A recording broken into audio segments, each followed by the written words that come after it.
So, you want to win an Oscar, but you don't know how to hit your marks in just the right way. Well, follow the work of these method actors who were able to find great success in natural performances. Well, most of the time anyway. But don't take it too far because you just might become the person you're playing. Here are 10 actors who took their roles so seriously they forgot themselves. In case you're worried about forgetting who you are, click on that subscribe button and hit the bell to join our notification squad. ScreenRant will always be here to remind you that you are, in fact, a movie fan who wants to stay up to date with our latest and greatest videos.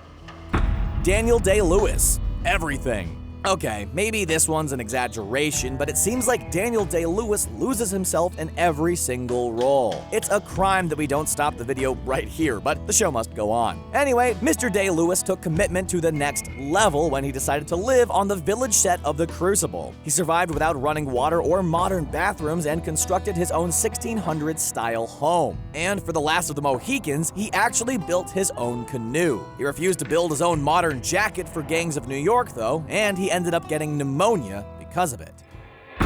Val Kilmer, The Doors. We may have lost Jim Morrison of The Doors nearly 50 years ago, but he came back when Val Kilmer played him in Oliver Stone's The Doors film. The actor invested his own money into producing a nearly 10-minute-long music video, spending thousands of his dollars on its production and hours of his time, committing nearly 50 Doors songs to memory. Doors producer Paul Rothchild said that Kilmer knows Jim better than Jim ever knew himself. Rothchild even had surviving Doors members listen to Kilmer's tracks, and they had a hard time telling who sang what.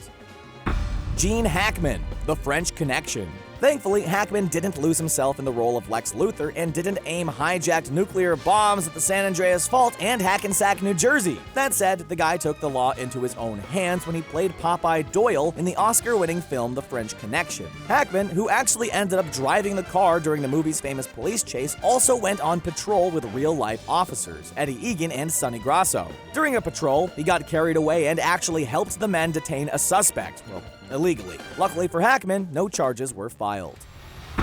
Nicolas Cage, Ghost Rider. Nicolas Cage might have forgotten himself, but you'd never forget you were watching a Nicolas Cage film, especially not Ghost Rider. The film spawned a sequel, but on the set of the original, Cage made life interesting. Thanks to his black contact lenses, Egyptian images sewn into his costume, and a voodoo mask worn on his face, the actor thought that the fear he regularly brought to the film crew on set made him genuinely feel like Johnny Blaze himself. This makes sense for a guy who calls his acting nouveau shamanism, since his performances tend to be totally and uniquely Cage-like. Shia Labeouf, Fury. This guy's come a long way from even Stevens, and his career has taken him to many extremes. While he didn't become his Mutt Ravenwood character from Indiana Jones and the Kingdom of the Crystal Skull, he really connected to his character from Fury. As a tank operator in a brutal World War II film, Labeouf played a God-fearing religious man. Although Labeouf was raised Jewish, Shia viewed Fury as a conversion experience. Conversely, he also dropped acid for a different role in The Necessary Death of Charlie Countryman. Jared Leto, Suicide Squad. While Heath Ledger seemed like he was tortured by the role of the Joker, Jared Leto might have enjoyed the prep for the part a bit too much. He sent the cast footage of himself with a dead pig, he shipped bullets to Will Smith, and he sent a live rat to Margot Robbie to, we assume, help her get into character. And just to keep things unpredictable on the set of Suicide Squad, which reportedly had a therapist so the actors could seek help whenever they needed it, he posted a creepy photo of himself online to psych fans out as well.